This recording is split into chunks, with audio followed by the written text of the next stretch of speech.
Terima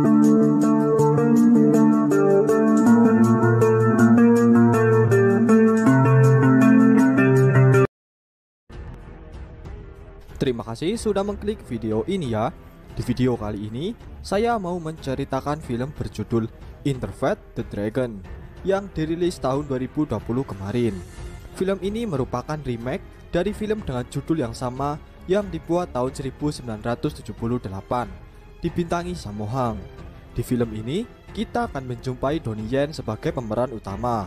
Film ini bercerita tentang agen khusus polisi Hong Kong yang mendapat berbagai masalah ketika sedang bertugas. Oke, langsung aja deh kita simak ceritanya.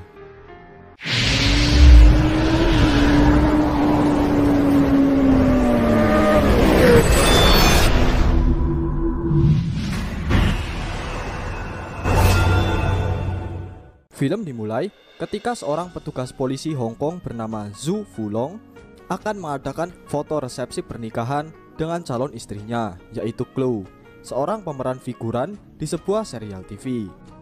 Fulong kemudian memakai setelan jas yang sudah dipersiapkan calon istrinya. Lalu ia pergi menuju bank untuk mengambil uang tentunya. Ia bertemu dengan rekannya, yaitu Huang. Huang mengkritik pakaian Fulong karena mirip seperti manajer hotel.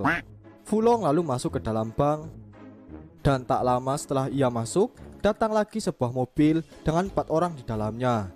3 orang masuk ke dalam bank, dan tak lama juga polisi lalu lintas datang, kemudian menderek mobil mereka karena supirnya sedang pergi ke minimarket.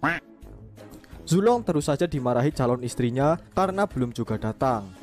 Lalu 3 orang yang masuk ke dalam bank tadi ternyata adalah pencuri. Para pencuri mulai menyandera, kemudian membobol berangkasnya. Zulong memiliki sebuah ide, dan dalam angannya ia akan mudah mengalahkan mereka. Tapi saat eksekusi, semuanya berubah dan Fulong ketahuan. Ya, langsung dong diberondong tembakan. Beruntung, ia bisa bersembunyi. Para pencuri kemudian kabur memakai mobil milik Huang. Di sini, kita akan melihat adegan seperti di film laga Jackie Chan. Fulong kemudian masuk ke dalam mobil dan menghajar para pencuri. Tentu saja jangan diragukan lagi deh bela dirinya.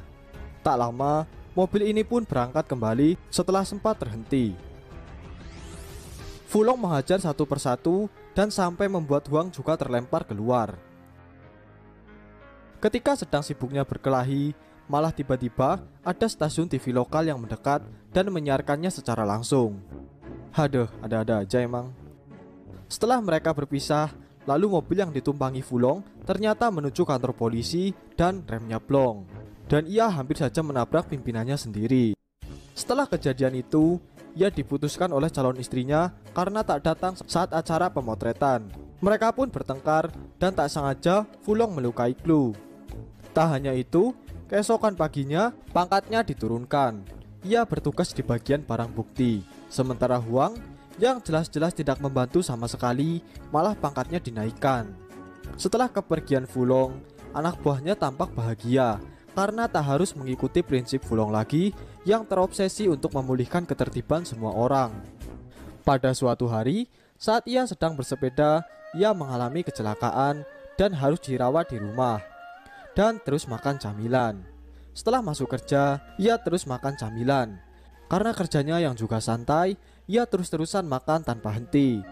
6 bulan kemudian, berat badan Fulong lambat laun melonjak hingga 115 kg, dan ia tak bisa lagi mengatur nafsu makannya. Tepat saat ia sedang gemuk-gemuknya, rekannya yaitu Huang mengirim Fulong untuk mengembalikan buronan Jepang yang terkena bom pada waktu perampokan bank, bernama Yuji Yamamoto, seorang sutradara film porno. Huang sudah menyiapkan semuanya dan Fulong disuruh berangkat keesokan harinya.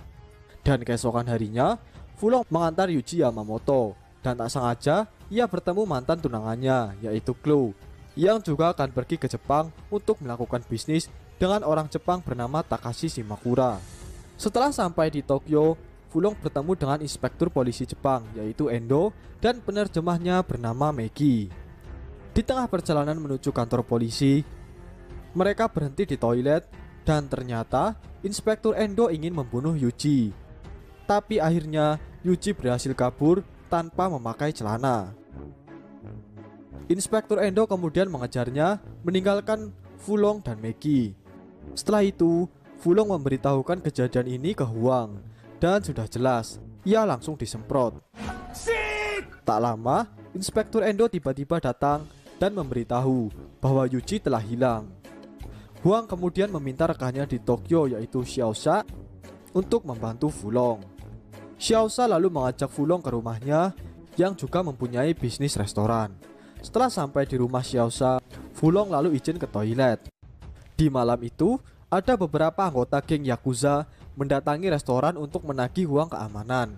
Tapi, teman Xiaosha yaitu Feng Hua malah lebih galak dan membuat geng itu naik darah, kemudian menghancurkan restoran tersebut. Xiaosha datang untuk bernegosiasi, tapi ia malah dipukuli. Tiba-tiba, keponakannya yaitu Xiaohu datang dan mencoba melawan mereka, meskipun akhirnya ia tertangkap. Fulong kemudian datang dan menyelamatkan Xiaosha dan keluarganya.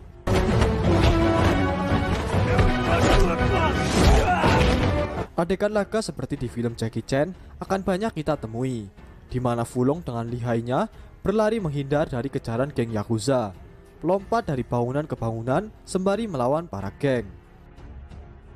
Tak lama kemudian, polisi datang. Layaknya polisi di Hong Kong yang takut dengan geng kapak, di Tokyo, polisi juga takut dengan geng Yakuza dan hanya melihat kekacauan itu, kemudian membiarkan geng tersebut pergi. Di lain tempat, ternyata Yuji Yamamoto masih hidup dan dibawa menemui Takashi Shimakura. Karena dulu, Yuji pernah merekam dirinya saat akan menyelundupkan narkoba yang dimasukkan ke dalam ikan tuna. Shimakura yang merupakan bandar narkoba dan juga bos geng Yakuza kemudian menyiksa Yuji dan meminta mengembalikan ponsel yang berisi barang bukti tersebut. Kembali ke Fulong. Bukannya mendapatkan rasa terima kasih, ia malah disemprot oleh Feng Hua, teman dari Xiaosha, si pemilik restoran itu. Kemudian mengusir Xiaosha dan Fulong. Keesokan harinya, mayat Yuji Yamamoto ditemukan di Teluk Tokyo. Inspektur Endo bilang bahwa ia overdosis narkoba, padahal Yuji disiksa dan dibunuh, dan Inspektur Endo telah bekerja sama dengan geng Yakuza. Fulong mencurigai kematian Yuji Yamamoto karena di tubuhnya terdapat luka lebam. Tapi Inspektur Endo meminta Fulong untuk kembali saja ke Hong Kong. Fulong diam-diam pergi mencari informasi ke rumah Yuji bersama temannya Xiaosha. Setelah mencari ke sana kemari, Fulong akhirnya berhasil menemukan ponsel milik Yuji yang berisi barang bukti penyelundupan narkoba. Di saat bersamaan, seekor anjing datang dan menggigit pantat Xiaosha. Mereka akhirnya berhasil lolos. Setelah itu, mereka melihat isi ponsel tersebut. Keesokan harinya, mereka berdua pergi menuju pasar ikan tempat diselundupkannya narkoba. Dan di sana, mereka juga bertemu dengan mantan tunangan Fulong, yaitu Chloe.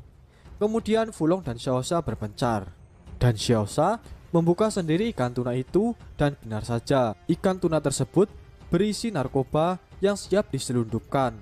Di saat bersamaan, ia terpergok oleh geng Yakuza. Kemudian ia pun berlari kabur. Fulong datang dan memukuli geng Yakuza sendirian.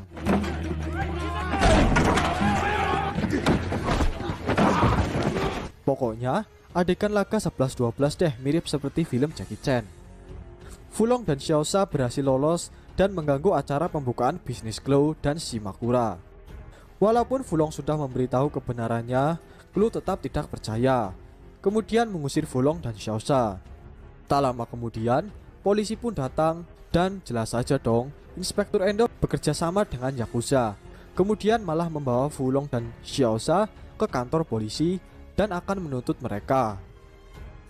Tapi beruntung, mereka berdua diselamatkan oleh Feng Hua. Setelah sampai di rumah, Feng Hua dan Xiaosha malah bertengkar.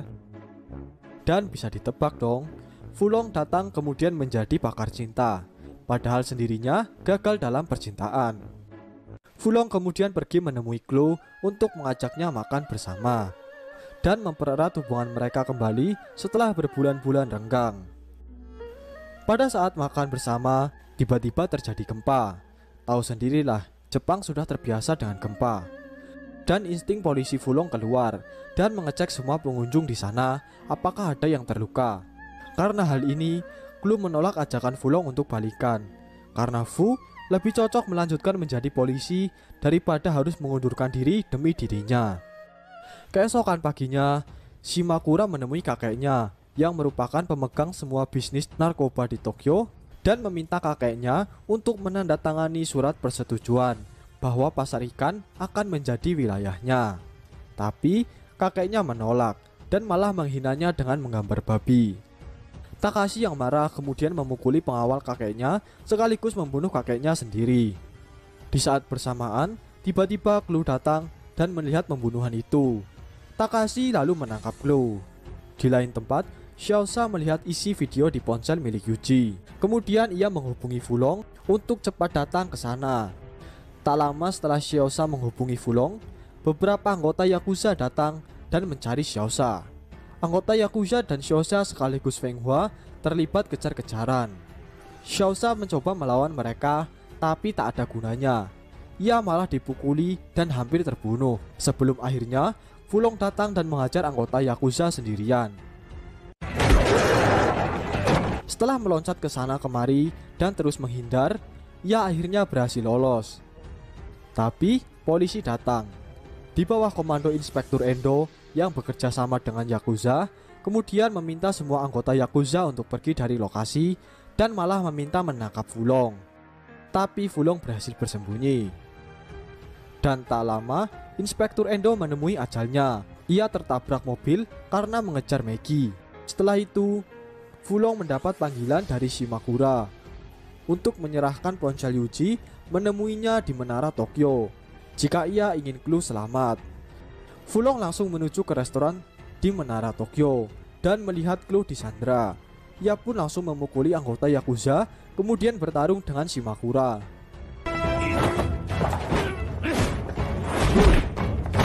Di awal pertarungan, mereka seimbang. Kemudian, Fulong bersemangat dan mengalahkan Shimakura. Shimakura lalu pingsan. Setelah itu, Fulong dan Clue dijemput dengan helikopter oleh Huang dan Maggie. Ketika mereka akan naik, Shimakura tiba-tiba bangun dan menyerang Fulong menggunakan trisula. Mereka berdua kemudian berlari dan bertarung di atas restoran. Mereka pun bertarung dengan senjata masing-masing. Pertarungan pun berjalan dengan alot, di mana mereka sama-sama bertukar pukulan. Sampai akhirnya Fulong berhasil memojokkan Shikamura. Ketika Fulong memberikan belas kasihannya, malah Shikamura ngelunjak dan mengajak bertarung tangan kosong. Fulong dengan cepat menghajarnya dengan teknik Wing Chun dan membuatnya langsung pingsan di tempat. Setelah itu, ia dan Clue akhirnya berdamai dan mereka berdua kabur menggunakan helikopter dan film pun berakhir.